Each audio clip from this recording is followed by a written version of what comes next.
Good morning, Steve, your daily shaver. This morning, a hot face washer.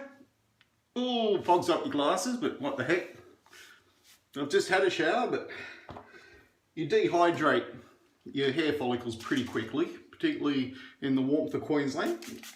Bit of the old spritz. Liking this stuff, just essential oil stuff from Avon. It's nothing, particularly magic. I'll probably refill the bottle with other stuff, but Proraso, the red. And this morning's just a relaxing shave.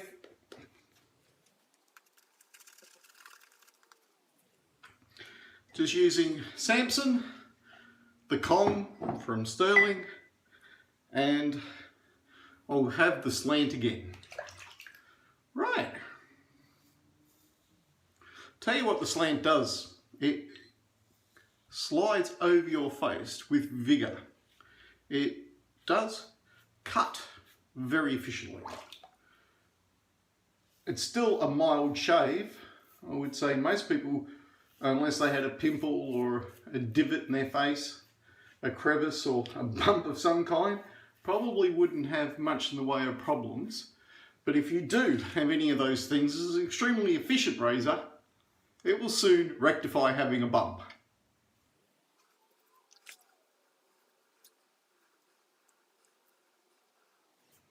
Alright, first pass.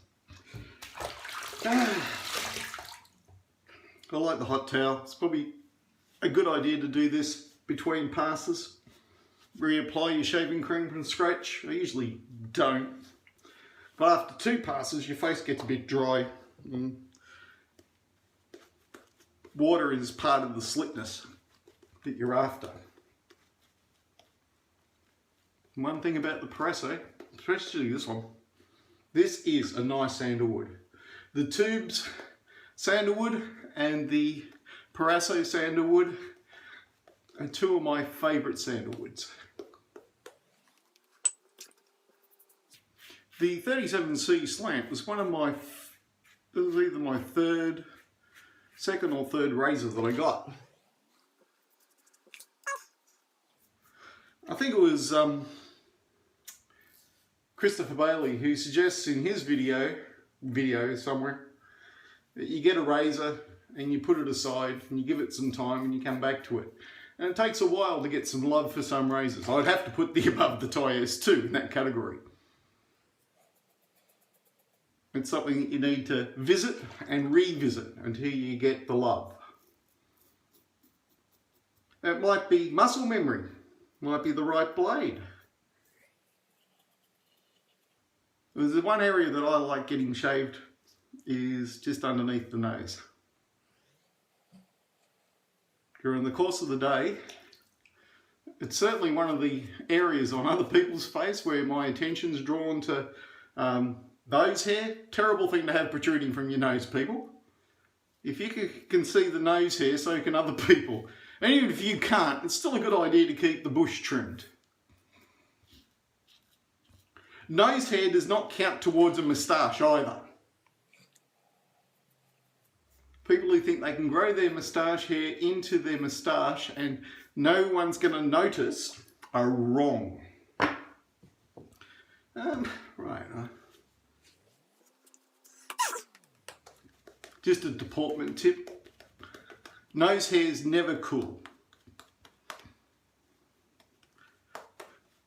It was one of the few things I liked about European women when they finally started shaving their armpits for Eurovision. They'd stand there waving their arms and the bush would be, fair dinkum.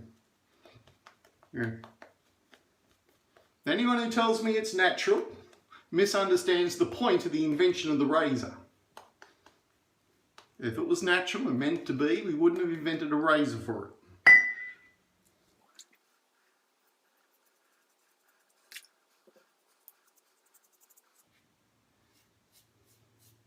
So one thing about DEs, between rinses, spin around, use the other side. Saves you breaking your rhythm in your stride.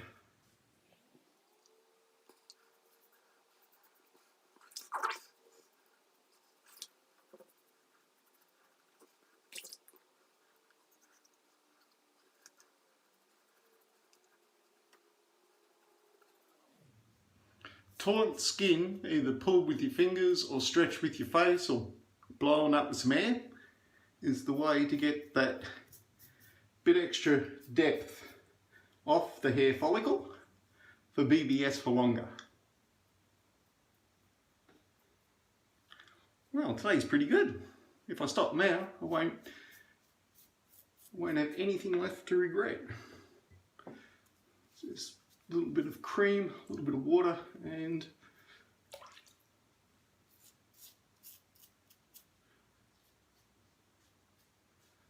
I just do the 360, and there's almost no direction that won't get, except for the one along the jawline.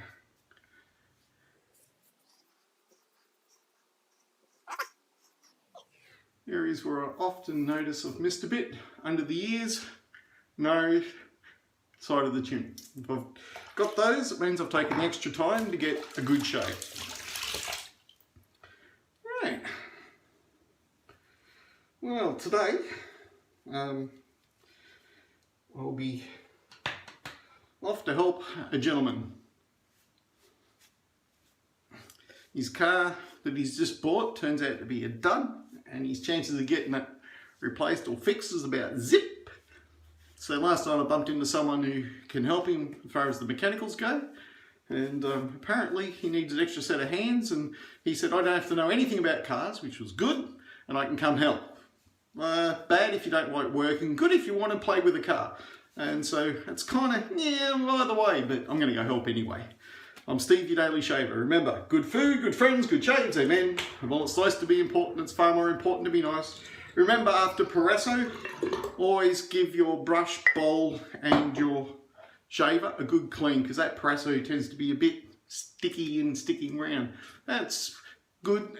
Proraso compared to, say, the Italian Barber, let me just say, Italian Barber does have a bit more residual slickness. A lot of people comment that if you just went out like this for the day and you didn't alum spritz and balm it, their faces feel a bit dry. The Italian Barber does leave your face feeling a lot slicker, but still a really good soap.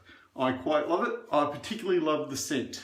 I imagine there's nothing that you couldn't fix with maybe a couple of drops of glycerin and maybe some more water when you're mixing it.